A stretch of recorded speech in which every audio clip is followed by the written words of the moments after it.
Hello everyone, my name is Lisa and I'm the Viet Vegan because I'm Viet and I'm vegan. And today I'm joined by Dr. Pamela Fergusson. I'm a registered dietitian and I have a PhD in nutrition. She's super qualified. So today we've teamed up with TVA to show you guys just kind of the lowdown on supplementation, especially if you're a beginner vegan or you're like a baby vegan, you just want to see what you need to have your bases covered. So today we're talking about B12, D3, omega-3s, zinc, and iron. So take it away. The number one thing that you need to get on board with when you're becoming vegan is taking your B12. If you only take one supplement, that's the one to take because there are no whole food sources of B12. We need to look to fortified foods or supplements. Foods that are fortified with B12 include nutritional yeast. It's cheesy, it's yummy. There's no actual cheese in it, but most nutritional yeast is fortified with B12. And actually, plant-based milks are fortified as well with B12. Just make sure, look on the label and make sure that you've bought a fortified product. This one, for example, is fortified, and 1 cup of this fortified soy milk contains 50% of your daily requirement of B12. And this one is, this is not a drink, but this is vegan sausages by Gusta. One sausage has 97% of your B12. Amazing, but please don't rely just on fortified products for your B12. Do take a supplement because unless you're very consistent with those fortified products, it's easy to start missing out on B12. So a supplement will just keep your bases covered. B12 is a nutrient that there's no safe upper limit for. You won't cause any health issues. So go ahead and take your B12 and you won't put yourself at risk by taking too much. Yeah, because basically it's water soluble. Anything that you take that is like that your body doesn't need, you'll just pass anyway. So B12. Now let's talk about D3. What is D3? So vitamin D, not just D3, there's D2 and D3. And we do need vitamin D. We call it the sunshine vitamin. In the summertime, we can get it by going outside, and 20 minutes of exposed skin in the sun without sunscreen will give you plenty of vitamin D. But in the Canadian winters, or if you're working indoors in an office and you can't get out in the sun, then you should consider a supplement. That is not just for vegans, that's actually for the general population. Around 40% of Canadians are vitamin D deficient in the winter time. So if you're looking, again, we are gonna go back to our fortified milk. 1 cup of this has 45% of your daily requirement of vitamin D, which is fantastic, but you might also want to consider a supplement. This is a multivitamin, and in this there is 12.5 micrograms of vitamin D3. Great. So also, just so you know, not all vitamin Ds are vegan. Most commercial vitamin D3s or vitamin Ds are wool derived. So they're derived from wool skin glands. Make sure that you get a vegan one. There are lots of vitamin D3s that are vegan source. They're a lichen base. Be sure to check out for that. But if you see like most things like tender flake, like pie crust or cereal, those are animal derived. Yes, they are. But don't neglect vitamin D2 and think that it's just doing you no good. Foods that are fortified with vitamin D2 are also beneficial to you. Yeah. So next we're talking about omega-3s. We need to have our omega-3s. We can get omega-3s from plant-based sources. For example, flaxseed is a great source. Walnuts are a great source. All the seeds actually are good sources of omegas, but what we're getting there is ALA. Now, our bodies can convert ALA into EPA and DHA, which is great, but the conversion is not very high. It's between 2% to maybe 10% conversion. Young women tend to be good converters, older men not so good converters, and even 10% conversion isn't fantastic. So you might want to consider a supplement with DHA and possibly also EPA.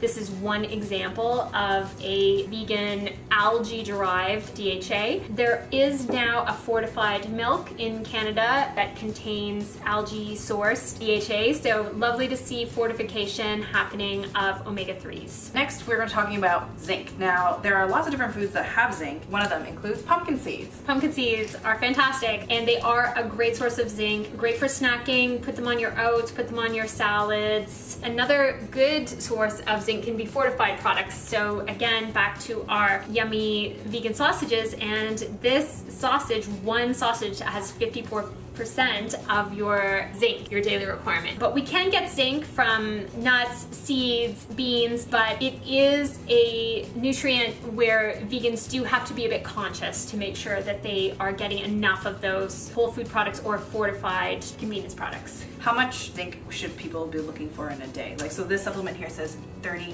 micrograms. Is that like a lot? Yeah, you know, some people do look to a supplement. This actually exceeds your daily requirements. So if you're a woman, you need around 8 milligrams of zinc in a day, and if you are a man, you need about 11, and this has 30. We just want to be a bit cautious to not take too much of supplements. I actually don't advise a zinc supplement. I do advise a B12 supplement. If you need a D supplement, yes, and you might want an omega-3 supplement, but really that's where I stop in terms of supplements. You know, on a case-by-case basis, I might make a different recommendation, but you don't want to get into a situation where zinc can compete with copper, for example. It gets more complicated when you get into taking a lot of supplements. So I actually think choosing whole foods, like that example of the pumpkin seeds, you're not going to run into a problem of blocking copper absorption when you're choosing whole food sources. And lastly, let's talk about iron. Now, this is something that people talk about a lot. And for me, before I was even vegan or vegetarian, I was low iron, B12 deficient. So let's talk about different sources of iron and whether or not people should supplement.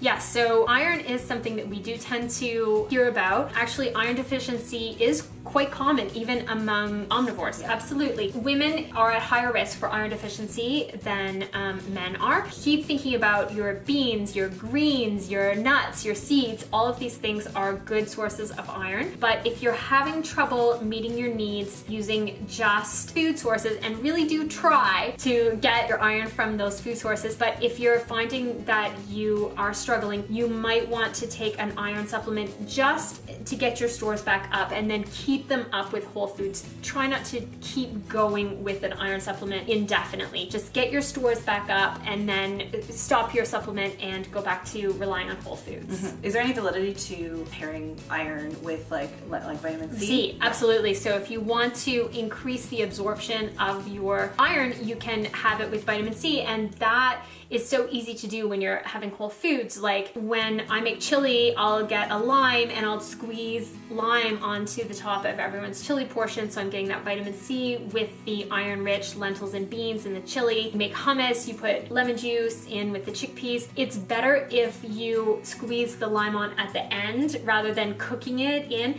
You'll still get the flavor of the lime, but you're damaging some of the vitamin C. Yeah. We're talking about supplements, but it's always different for each person. So we always recommend that you go see your doctor, get your blood work done, even whether or not you're vegan. Like, people should just have this done anyway. So what I eat isn't necessarily the same thing as what you eat, because our bodies are different. It is a great idea to keep on top of every year going and getting your blood work done. Just make sure that everything's functioning really well, and go and see a dietitian. Speak to someone about your nutrition, and just making sure that you're optimizing the food that you're eating and any supplements you might need in order to get an individual plan to help you maximize your health. If you guys want to reach out to Pamela for information, for advice, her links will be down below. If you want to see some of my stuff for recipes or just general lifestyle in terms of veganism and ethical living, I'll leave all of my links down below as well. Leave your questions down below. We can also visit the TBA website. Great resources there to help you transition to being vegan, some great recipes and some great meal plans, and they have a resource center as well. If you've got questions, you can call and ask. TBA also has a podcast, which I also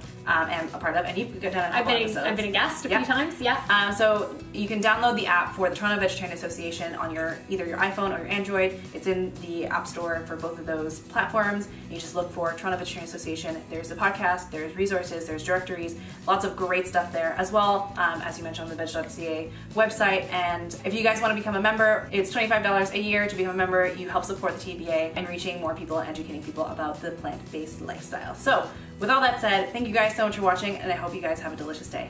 Thanks, bye.